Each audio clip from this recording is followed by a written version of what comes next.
Hello everyone, हमने अपना second chapter physical properties and molecular structure start किया हुआ था, जिसमें अभी तक हम दो फिजिकल प्रॉपर्टीज की बात कर चुके हैं, that is optical activity and dipole movement. और इनकी हेल्प से कैसे हम किसी भी मॉलिक्यूल की केमिकल कॉन्स्टिट्यूशन पता करेंगे, हमने ये सब भी पढ़ा है। उनकी एप्लीकेशंस, उनके न्यूमेरिकल, उनकी मेथड ऑफ मेजरमेंट, ये सब पार्ट हम दोनों प्रॉपर्टीज का कर चुके हैं। अब आते हैं अपनी थर्ड प्रॉपर्टी पे, दैट इज मैग्नेटिक ससेप्टेबिलिटी।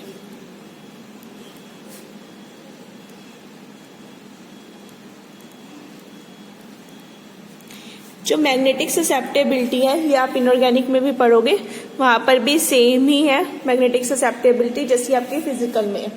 ठीक है, अब मैग्नेटिक ससेप्टेबिलिटी पढ़ने से पहले हमें कुछ जनरल टर्म्स के बारे में पता होना चाहिए जो हम इसमें यूज करेंगे। उनमें हमारी फर्स्ट टर्म है मैग्नेटिक परमेबिलिटी।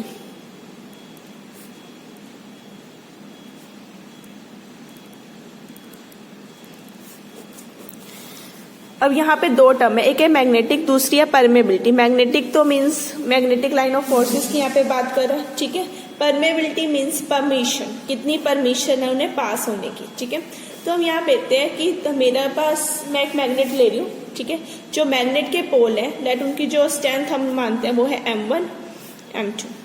ठीक है, और जो उनके बीच में फोर्स है वो क्या है F। ठीक है, देन F का जो रिलेशन होता है वो होता है 1/μ M1 M2, और R इनके बीच का क्या है डिस्टेंस।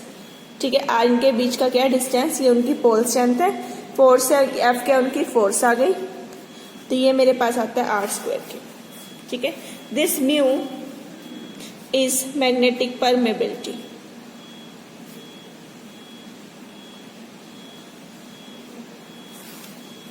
दो पोल्स लिए जिनकी स्ट्रेंथ ले ली M1 M2, R उनके बीच का डिस्टेंस ले लिया मैंने कि पोल्स मेरे कितनी दूर है, F मैंने क्या ले लिया यहाँ पर जो उनके बीच की फोर्स ऑफ अट्रैक्शन है। ठीक है, तो ये क्या आ गई मेरी मैग्नेटिक परमेबिलिटी। अब म्यू को डिफाइन कैसे करेंगे, magnetic permeability is defined as relative tendency of magnetic line of forces to pass through a medium as compare to that of vacuum. Vacuum की कंपैरिजन में मीडियम में से पास होने की उनकी कितनी टेंडेंसी, किनकी, मैग्नेटिक लाइंस की, उसे क्या बोलेंगे हम, उसकी मैग्नेटिक परमेबिलिटी। ठीक है, तो हम इसको म्यू के टर्म्स में रिप्रेजेंट करेंगे। अब ये 1 भी हो सकता है, लेटर देन 1 भी हो सकता है, और लेस देन 1 भी हो सकता है। तीनों वैल्यूज इसकी क्या करेंगी, एग्जिस्ट करेंगे, जो हम आगे जाकर पढ़ेंगे। ठीक है, तो ये क्या है, परमेबिलिटी मीन्स कितना उसमें से पास होगी, कितनी उसको परमिशन है पास होने की। Second term is diamagnetic, paramagnetic and ferromagnetic substances.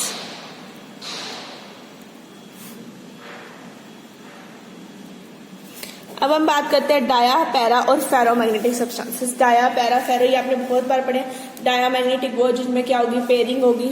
ठीक है, इसमें अनपेयर्ड इलेक्ट्रॉन होंगे, और ये फेरोमैग्नेटिक वो होंगे जो स्ट्रांगली अट्रैक्ट होते हैं फील्ड से। अब तक हम यही पढ़ते हैं, ये फील्ड से बहुत ज्यादा स्ट्रांगली अट्रैक्ट होते हैं, मैग्नेटिक फील्ड से ये कुछ हद तक अट्रैक्ट होते हैं, मीन्स वीकली अट्रैक्टेड, और ये बिल्कुल भी अट्रैक्ट नहीं होते, इनमें कोई भी अट्रैक्शन नहीं होती। अब हमें इसी को पढ़ना है इन टर्म्स ऑफ म्यू। ठीक है, तो अब हम इन्हें पढ़ेंगे इन टर्म्स ऑफ म्यू कि म्यू की क्या क्या वैल्यू। म्यू क्या है हमारी magnetic permeability. In terms of permeability हम इस टर्म्स को पढ़ेंगे। ठीक है, अगर म्यू की वैल्यू 3 केसेस है। ठीक है, एक केस में हमारी क्या है लेस देन 1, एक केस में हमारी क्या है ग्रेटर देन 1। पहला केस लेते हैं, इज इट लेस देन 1। ठीक है, एक है ग्रेटर,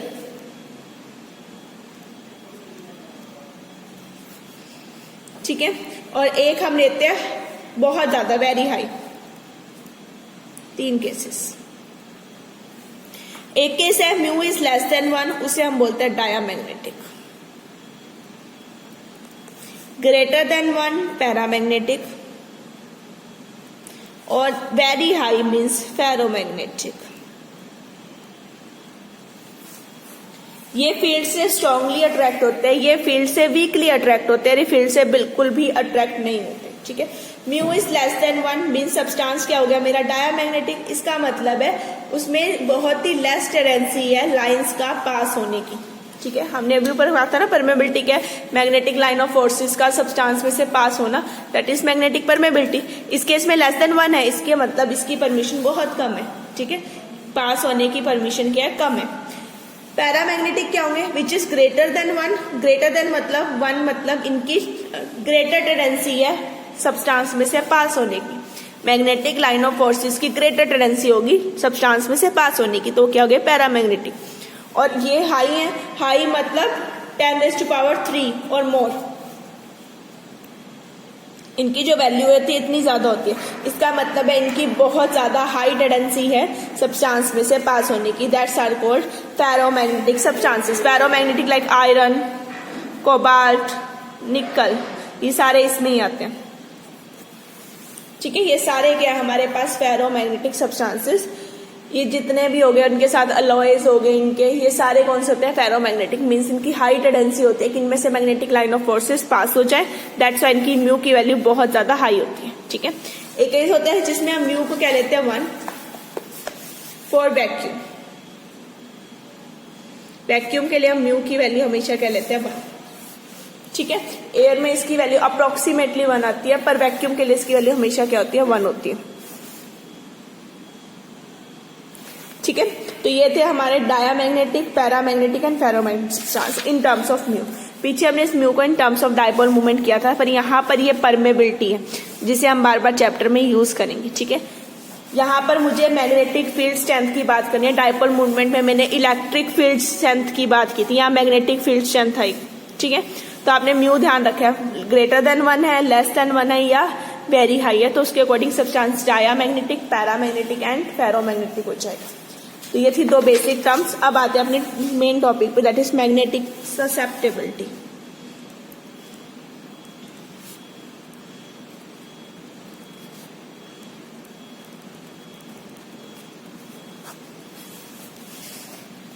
मैग्नेटिक ससेप्टेबिलिटी पढ़ने से पहले हमें कुछ जनरल टर्म्स पढ़नी पड़ेंगी जो इससे रिलेटेड होंगी। उनमें एक टर्म है magnetic induction.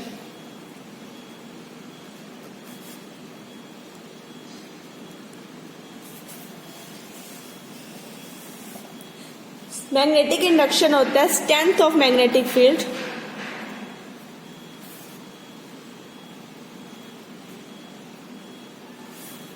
Present in material, material कह लो या सब्सटेंस कह लो, जो हमने फील्ड लगाई है ना उसमें से कितनी हमारे सब्सटेंस में प्रेजेंट है, दैट इज मैग्नेटिक इंडक्शन, उसमें कितनी इंड्यूस हो गई, ठीक है। अब मैं 3 केसेस ले रही हूँ, एक बार पैरामैग्नेटिक, एक बार डायामैग्नेटिक और एक बार नॉर्मल वैक्यूम। तो मैंने यहाँ पर एक मैग्नेट लगा दिया, मैग्नेट के 2 पोल होते हैं, north pole and south pole, ठीक है। वैक्यूम में होगा तो ये लाइंस कुछ इस तरह से पास होंगी, ये मैग्नेटिक लाइन ऑफ फोर्सेस इस तरह से पास होती है, आपने बहुत बार पढ़ा हुआ है, लोअर क्लासेस में ये चीज ड्रॉ भी करी होगी, आयरन को लेके उसके ऊपर फील्ड लगाई तो इस तरह से अरेंज हो जाते हैं, ठीक है। तो ये नॉर्मल वैक्यूम है। अब मैं इस वैक्यूम के अंदर सब्सटेंस रखूंगी, एक बार मैंने रखना है डायामैग्नेटिक सब्सटेंस, जो मैंने ये सब्सटेंस रखा है डायामैग्नेटिक है। डायामैग्नेटिक सब्सटेंस क्या होते हैं, जो फील्ड से अट्रैक्ट नहीं होते, जबकि फील्ड को क्या करता है रिपेल करते हैं, तो फील्ड नॉर्मली चलेगी बट इसके अराउंड आके क्या हो जाएगी, रिपेल हो जाएगी, सब्सटेंस ने उसे क्या कर दिया, रिपेल कर दिया, इस तरह से रिपेल हो गई, ठीक है। नेक्स्ट दूसरा हमारे पास क्या होता है पैरामैग्नेटिक सब्सटेंसेस। तो मैं फिर से एक फील्ड बना रही हूँ, मैग्नेटिक फील्ड। अब मैंने जो सब्सटेंस यहाँ लेना है वो कौन सा होगा, मेरा पैरामैग्नेटिक।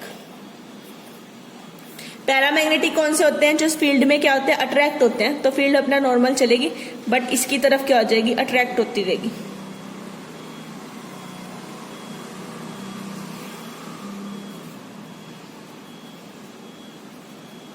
और अगर मैं फेरो रख देती वो बहुत ज्यादा स्ट्रांगली इसमें क्या होती है, अट्रैक्ट होती। तो हमने नॉर्मल वैक्यूम में देख लिया कि फील्ड कैसे पास होनी थी, ठीक है। ये कौन से आगे डायामैग्नेटिक, इसने फील्ड को क्या कर दिया, रिपेल कर दिया, ठीक है, रिपेल करना शुरू कर दिया, रिपेल यानी पुश अवे, ठीक है। ये अपनी तरफ उसे क्या करते हैं, ड्रॉ करना शुरू कर देते हैं, यानी उसे क्या करते हैं, अट्रैक्ट करना शुरू कर देते हैं, ठीक है। तो तीनों केस आ गए, वैक्यूम भी, डायामैग्नेटिक भी, पैरामैग्नेटिक। अब बात करते हैं हमने ससेप्टेबिलिटी की। अब मैंने फील्ड लगाई है तो इस फील्ड की कुछ स्ट्रेंथ तो होगी ना, जो मैंने मैग्नेट यूज किया, लेट एच क्या इसकी मैग्नेटिक स्ट्रेंथ,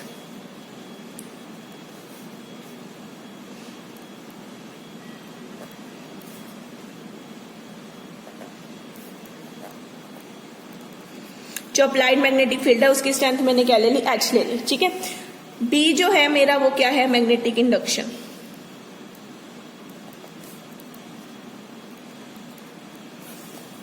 एक टर्म आएगी I is magnetic movement per unit volume, magnetic movement per unit volume, ये आपने याद रखना, ठीक है। तो जो मेरा मैग्नेटिक इंडक्शन B होता है वो होता है मेरा H प्लस 4 पाई I के बराबर, यानी जो मैग्नेटिक इंडक्शन है वो इक्वल है magnetic field strength plus 4 pi I is magnetic movement per unit volume, और इसे दूसरी टर्म में बोलते हैं intensity of magnetisation. I is intensity of magnetisation, I मेरे इसके बराबर होता है, डन। तो मैंने इतना पढ़ लिया कि मेरे पास मैग्नेटिक इंडक्शन आ गया। अब आते हैं अपने टॉपिक मैग्नेटिक ससेप्टेबिलिटी पे, ठीक है। तो मैग्नेटिक ससेप्टेबिलिटी को हम जनरली काई से रिप्रेजेंट करते हैं। ये होती है मेरी magnetic susceptibility which is equal to I by H। I is intensity of magnetization to field strength, applied field strength, ठीक है। तो हम कह सकते हैं इसे हम बोलेंगे स्पेसिफिक मैग्नेटिक ससेप्टेबिलिटी। ये स्पेसिफिक अलग अलग टर्म्स है, कई बार वॉल्यूम में पढ़ेंगे, कई बार मास में पढ़ेंगे। ये स्पेसिफिक मैग्नेटिक ससेप्टेबिलिटी है।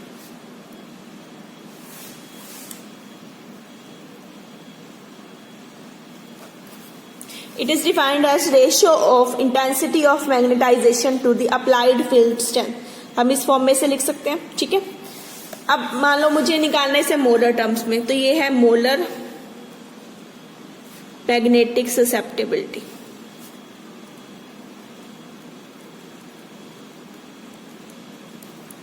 ये टर्म मेरी इक्वल होती है M by rho into I by H। I by H तो ऐसे ही रहा, ठीक है, और साथ में क्या आ गया, M बाय रो, डन। तो ये मोलर वॉल्यूम से मैंने इसे मल्टीप्लाई कर दिया तो कहेंगे मोलर मैग्नेटिक ससेप्टेबिलिटी। अब आपने जनरली क्या करना है, सपोज करो मुझे वॉल्यूम ससेप्टेबिलिटी निकालनी, तो आपने याद कैसे रखना है, नॉर्मल जो स्पेसिफिक मैग्नेटिक ससेप्टेबिलिटी पीछे लिया वो डिवाइड बाय वॉल्यूम। अगर इन टर्म्स ऑफ मास निकालनी है तो दिस बाय मास, इस तरह से आपने याद रखना है, ठीक है। मास की टर्म में तो मास से डिवाइड कर दो, वॉल्यूम में निकालनी है तो वॉल्यूम से निकाल, जिस भी टर्म में निकालनी है आप उससे डिवाइड कर सकते हो, क्लियर। तो ये थी मेरी term magnetic susceptibility which is defined as ratio of intensity of magnetization to the applied field strength. इनकी जो रेशियो होगी वो मेरी क्या बन जाएगी, हमारी magnetic susceptibility in terms of specific magnetic susceptibility, clear. अब इसे मैं इक्वेशन नंबर 1 मार्क कर रही हूँ, इसे मैं इक्वेशन नंबर 2 मार्क कर रही हूँ, ठीक है, done. B is equal to H plus 4 pi I, ये मैंने ले लिया। अब आते हैं अपने टर्म्स पे, अब इसे थोड़ा सा और सॉल्व आउट करते हैं। जो मेरा B होता है यानी magnetic induction which is equal to mu into H। Induction क्या है, मैग्नेटिक इंडक्शन, जो सब्सटेंस लिया उसके ऊपर कितनी फील्ड लगी, यही चीज है, which is equal to mu into H। What is mu, mu is magnetic permeability, H is applied field strength. Just हमने जैसे पीछे किया था ना, वो जब डाइपोल मूवमेंट किया था तब हमने एक टर्म की थी अल्फा वाली, ठीक है, पोलराइजेबिलिटी वाली टर्म, सेम ऐसे है। एक सब्सटेंस में कितना मैग्नेटिक फील्ड इंड्यूस होगा वो डिपेंड किस पे करता है, उसकी परमेबिलिटी कितनी है, कितनी वो परमिशन देता है, सब्सटेंस पैरामैग्नेटिक है डायामैग्नेटिक है, उसी के ऊपर डिपेंड करेगा। दूसरा मैंने उसके अराउंड फील्ड स्ट्रेंथ कितनी लगाई, ठीक है, उसके ऊपर डिपेंड करेगा। तो B किसके बराबर आ गया, म्यू इंटू H, इसके बराबर। Mark it as equation number 3, done. अब इक्वेशन नंबर 2 यूज करो। फ्रॉम इक्वेशन 2 हम I की वैल्यू निकाल सकते हैं। I किसके बराबर हो जाएगा, काई इंटू H के, डन। मैंने B निकाल लिया म्यू H और I निकाल लिया I chi into H, done. Mark it as equation number 4। मैं इसे दोनों वैल्यू को B और I की वैल्यू को इक्वेशन नंबर 1 में पुट कर सकती हूँ। Use equation 3 and 4 in equation number 1। 3, 4 को इक्वेशन नंबर 1 में यूज करो तो B की वैल्यू क्या आ गई, mu into H is equal to H तो एज सच रहेगा प्लस 4 पाई I की जगह क्या है, काई इंटू H, मैंने इसे ऐसे लिख दिया, डन। अब देखो H सारे में कॉमन है, बाहर ले लो। Mu is equal to 1 plus 4 pi I chi, done.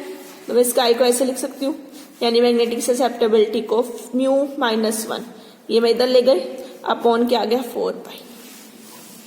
तो मैंने काई निकाल लिया, पहले मैंने म्यू निकाल लिया इन टर्म्स ऑफ काई, देन मैंने इसकी वैल्यू को निकाल लिया। क्लियर है?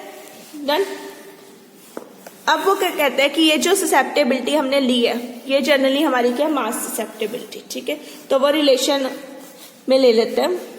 उन्होंने क्या किया, दिस इसे रिप्रेजेंट कर दिया एज अ वॉल्यूम ससेप्टेबिलिटी।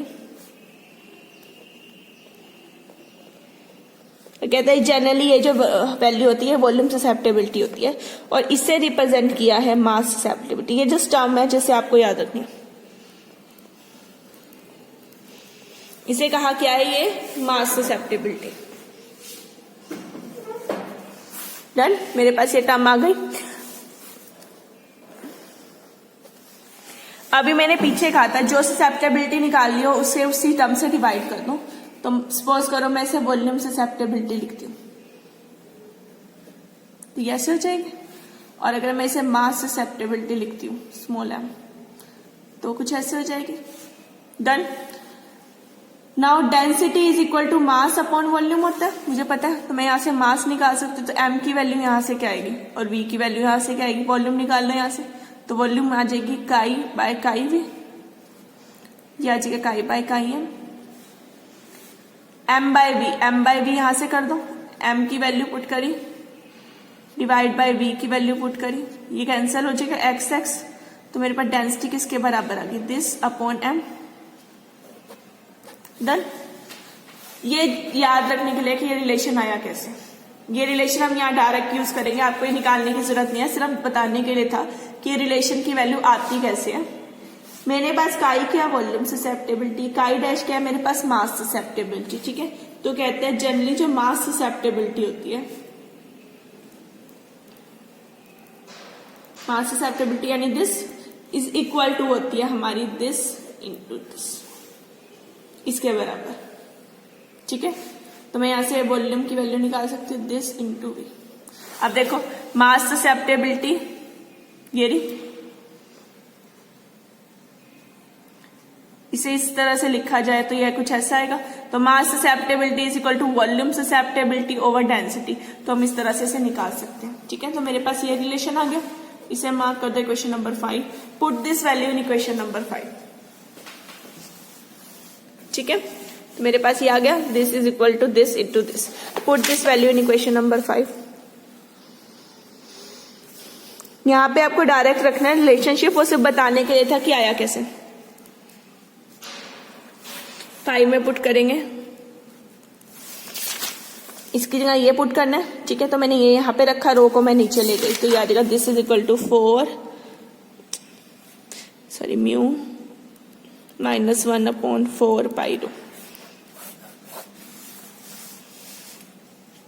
ठीक है। तो ये मेरे पास आ गया मेरी ससेप्टेबिलिटी, जिसे हम आगे यूज करेंगे अपने इक्वेशंस में या रिजल्ट्स निकालने में, ठीक है।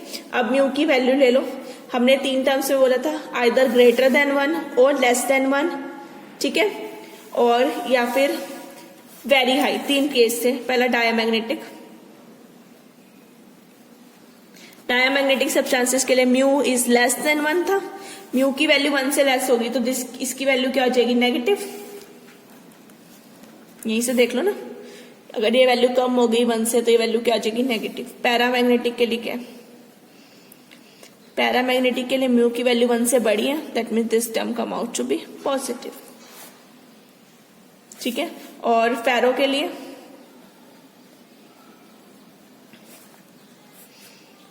बहुत ज्यादा बड़ा है, वेरी लार्ज, तो एक्स की वैल्यू भी क्या आती है, लार्ज, और साथ में पॉजिटिव भी। ये पॉजिटिव तो आएगी बट स्मॉल आएगी। तो जो हमने पीछे निकाला था डाया, पैरा और फेरोमैग्नेटिक, वो हम यहां से भी निकाल सकते हैं, ये इस रिजल्ट के थ्रू भी हम प्रूव कर सकते हैं, ठीक है। तो ये थी मैग्नेटिक ससेप्टेबिलिटी, ठीक है। मैग्नेटिक ससेप्टेबिलिटी को जनरली हम I बाय H से रिप्रेजेंट करते हैं, और उसे वो हमने इन टर्म्स ऑफ म्यू भी निकाल लिया। म्यू क्या थी, हमारी मैग्नेटिक परमेबिलिटी, रो हमारी क्या गई, डेंसिटी, और ये है हमारी मास ससेप्टेबिलिटी। क्लियर।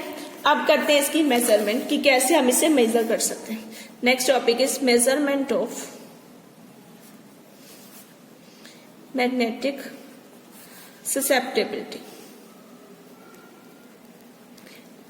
हमारे पास मैग्नेटिक ससेप्टेबिलिटी एक छोटा सा टॉपिक है, ठीक है, बट आपके इनऑर्गेनिक में ये कंप्लीट टॉपिक आता है। वहां पर इसके अलग अलग मेथड्स है स्टडी करने में। हमारे पास इसका सिर्फ एक मेथड है, दैट इज गोइस मेथड, कई बार एग्जाम में आता है, ठीक है, गोइस मेथड। इनऑर्गेनिक में भी सेम मेथड है। गोइस के बाद वहां फराडे भी पढ़ते हो आप, ठीक है, गोइस का ही एक्सटेंशन मेथड होता है फराडे, वहां फराडे भी पढ़ते हो, पर हमें सिर्फ गोइस मेथड पढ़ना है और कोई मेथड नहीं पढ़ना, ठीक है। सबसे पहला मेथड जो मैग्नेटिक ससेप्टेबिलिटी को निकालने का दिया था वो गोइस ने दिया था इन 1889। सबसे पहले उन्होंने मैग्नेटिक ससेप्टेबिलिटी को स्टडी किया था। मैग्नेटिक ससेप्टेबिलिटी को स्टडी करने के लिए उन्होंने एक अरेंजमेंट बनाई थी। सबसे पहले मैं वो अरेंजमेंट बना रही हूँ। मैंने यहाँ पे एक फील्ड लेनी है, नाम है मैग्नेटिक ससेप्टेबिलिटी, तो ऑब्वियसली बात है मैग्नेटिक फील्ड होएगी। तो मैंने एक मैग्नेटिक फील्ड ले ली, ठीक है, नॉर्थ साउथ पोल लगा लो, मैग्नेट लगा दी, ठीक है। इस मैग्नेट के बीच में उन्होंने एक सिलेंडर लगाया,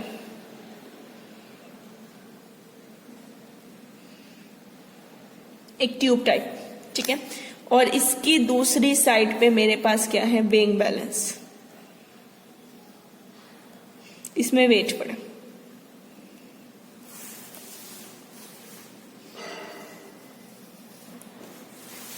इन्होंने क्या किया, एक गोइस ने अरेंजमेंट जो की थी, एक मैग्नेटिक फील्ड स्ट्रेंथ के लिए दोनों साइड मैग्नेट लगा दी, ठीक है। मैग्नेट लगाने के बाद बीच में एक थिन सिलेंडर डाल दिया, सिलेंडर बोलो ट्यूब बोलो, जिसके अंदर मुझे सब्सटेंस को लेना, ठीक है।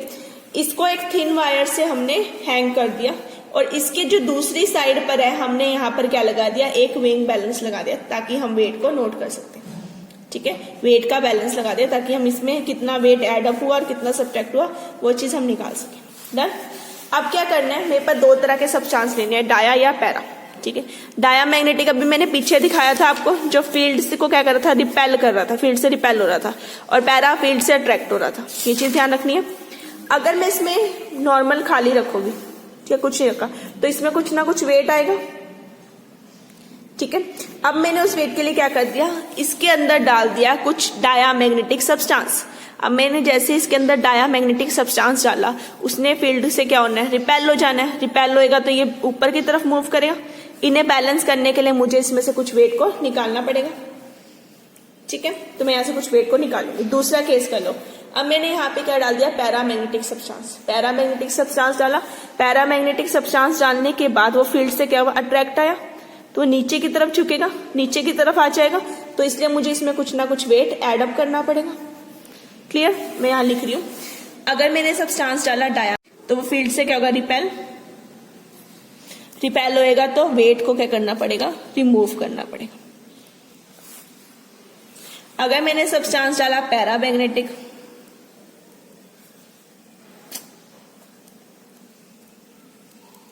तो फील्ड से क्या होगा, अट्रैक्ट, तो मुझे कुछ वेट एड अप करना पड़ेगा, ठीक है। तो एक केस में मुझे कुछ वेट एड अप करना पड़ा और एक केस में वेट मुझे क्या करना पड़ा, कुछ रिमूव करना पड़ा, ताकि मैं उसे पहले वाले वेट पे बैलेंस पे ले आऊं। ये नॉर्मल चीज है। जब हम तराजू में कोई चीज डालते हैं, तराजू का एक वेट नीचे की तरफ जाता है, भारी हो जाता है, तो दूसरी साइड हम वेट और डालना शुरू करते हैं ताकि वो बैलेंस हो जाए। इस केस में अगर हम उसमें से कुछ निकाल ले तो वो पड़ रहा ऊपर की तरफ जाता है, उसे बैलेंस करने के लिए हमें इसमें से कुछ रिमूव करना पड़ता है, वो केस आ गया, ठीक है। तो एक बार मैंने उसमें एड अप करना है और एक बार उसमें क्या करना है, रिमूव करना है। तो यहां से मास का चेंज आ जाएगा। पहले खाली ट्यूब का मास आपने निकाल लिया m1, जब मैंने पैरामैग्नेटिक रखा तो सब मास कितना आया, m2, तो यहां से चेंज आ जाएगा, that is delta M. Delta M is change in mass. मैं दोनों केस में चेंज इन मास को स्टडी कर सकती हूँ, चाहे मैंने एड अप किया है चाहे मैंने सब्ट्रैक्ट किया, तो दोनों केस में डेल्टा एम आ गया। क्लियर। अब ये डेल्टा एम जी किसके बराबर होता है, एक तरह का फोर्स है, फोर्स इज m इंटू जी, तो वो चेंज कितना आ गया, डेल्टा एम इंटू जी, इसके बराबर, विच इज इक्वल टू 1/2। ये डायरेक्ट आपको याद रखना है, काई इंटू काई ए एच स्क्वायर। ये आपको डायरेक्ट रिलेशन यहाँ पर याद रखना है। तो यहाँ पे देखो डेल्टा एम मेरे पास क्या है, चेंज इन मास, जी क्या है, एक्सेलरेशन ड्यू टू ग्रेविटी, तो ये मेरा पूरा डेल्टा एम जी आ गया। अब इस साइड पे आओ, दिस इज काई, ठीक है, हमारी ससेप्टेबिलिटी, और ये है ससेप्टेबिलिटी ऑफ एयर। ये ए से रिप्रेजेंट करते हैं हम ससेप्टेबिलिटी ऑफ एयर को।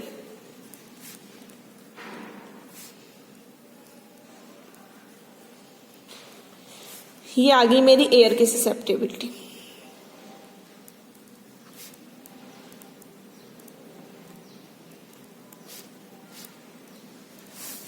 एच क्या है मेरी फील्ड की स्ट्रेंथ, मैंने कितनी लगाई, और जो एरिया है वो एरिया ए है, जो वो एरिया ऑफ क्रॉस सेक्शन है जो हमने ट्यूब ली उसका। ठीक है, मेरे पास ये फॉर्मूला आ गया, delta M G is equal to half into chi minus chi A into A H square. अब मैं इसको स्टडी कैसे करूंगी, ये तो फॉर्मूला निकाल लिया, अब प्रैक्टिकल कैसे करना है। अब जनरली जब भी हम कोई फिजिकल प्रैक्टिकल करते हैं तो कोई ना कोई कांस्टेंट टर्म यानी एक फिक्स वाली वैल्यू लेके चलते हैं। जैसे अपने पहले लोअर क्लासेस में विस्कोसिटी का प्रैक्टिकल किया, सरफेस टेंशन का प्रैक्टिकल किया, तो किसी भी सब्सटेंस की कोई भी सोल्यूशन आपको दे दो, उसे निकालने से पहले हम वाटर की वो वैल्यू निकाल देते हैं। ठीक है, तो यहां भी हम सेम चीज करेंगे। एक बार हम इसे वाटर के लिए स्टडी करेंगे, एक बार हम इसे अपने सब्सटेंस के लिए स्टडी करेंगे।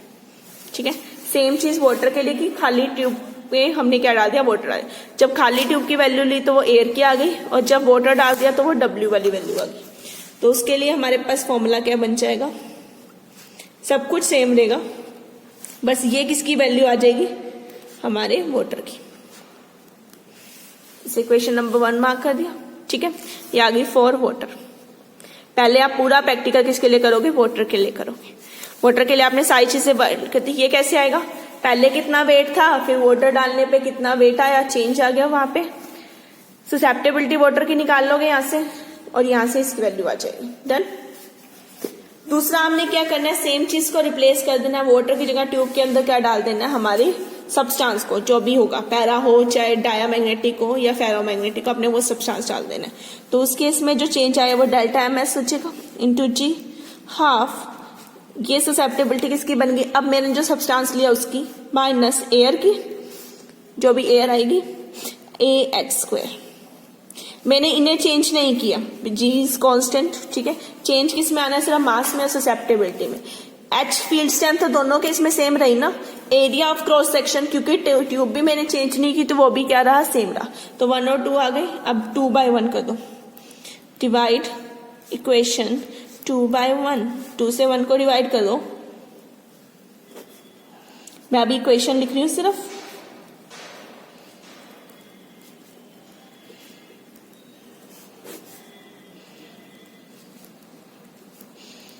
मैंने दोनों को डिवाइड कर दिया, जी जी कैंसिल हो रहा है, इधर से A H square half half cancel हो रहा है, तो अगर delta M S upon delta M W equal to this, और सॉरी यहाँ सब ऊपर सब्सटेंस लिया, नीचे वाटर लिया,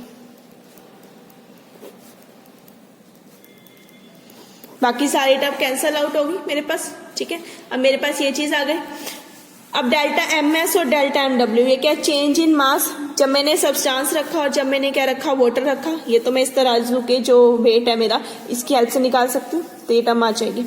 एयर की वैल्यू तो फिक्स होगी ना, ये तो हम किसी पर्टिकुलर जो हमारे पास टेबल होगा हम उसमें से निकाल सकते हैं।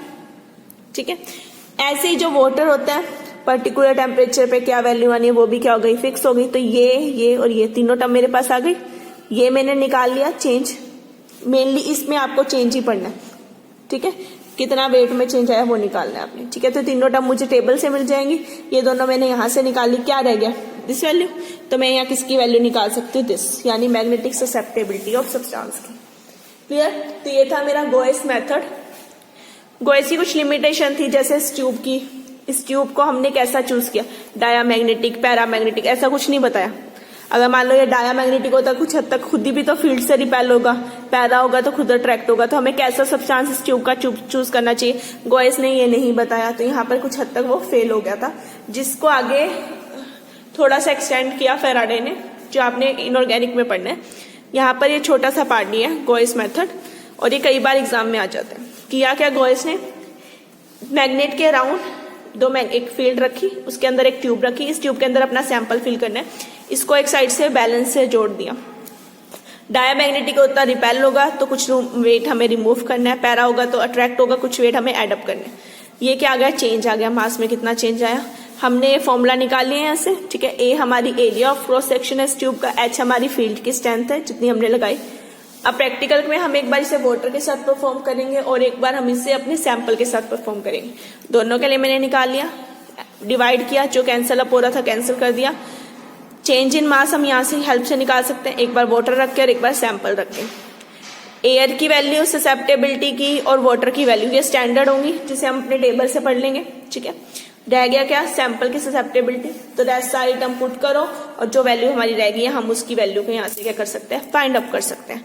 तो ये था हमारा मेथड मैग्नेटिक ससेप्टेबिलिटी निकालने का गोयस की हेल्प से, गोयस मेथड था ये, ठीक है। तो ये हमारा थर्ड और लास्ट प्रॉपर्टी है जो हम कर रहे हैं, जिसकी हेल्प से हम किसी का भी मॉलिक्यूलर स्ट्रक्चर निकालेंगे। इसमें अब तक हम इसके जनरल टर्म्स कर चुके हैं, magnetic permeability, magnetic induction, intensity of magnetisation, diamagnetic, paramagnetic, ferromagnetic substances. फिर हमने मैग्नेटिक ससेप्टेबिलिटी की, उसका रिलेशनशिप निकाला, फिर हमने उसकी मेजरमेंट की, ठीक है। अब आगे हम इसके बारे में पढ़ेंगे कि इससे कैसे हम मॉलिक्यूलर स्ट्रक्चर निकाल सकते हैं और इसकी एप्लीकेशन जो हम नेक्स्ट लेक्चर में करेंगे, ठीक है। Thank you everyone.